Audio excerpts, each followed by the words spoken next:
amaina gange ninze Lwanga Marvin nansomera ku Musana Mixed Day and Primary School nafunye aggregates mukaga era kyebaliza Katonda ne baza basomesa bange abansobozesa okufuna aggregates era musanfuino. Ninze Micheal Nalugodha, principal wa Musana Schools.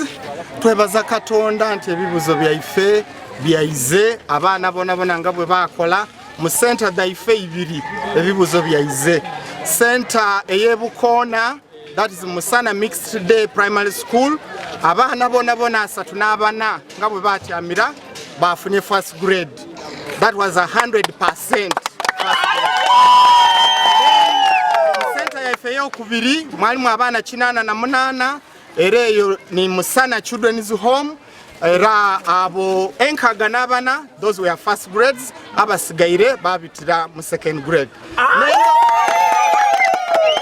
Kwebaza Musana Fraternity, Musana Community Development Organization Fraternity abasoboire okutaawa embeera etusobozeisa okukola ekyo.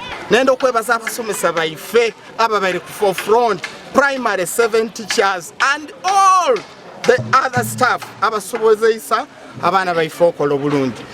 Ku Musana first grades teach yaka, but the quality of first grades ekyo kye tuli kwino.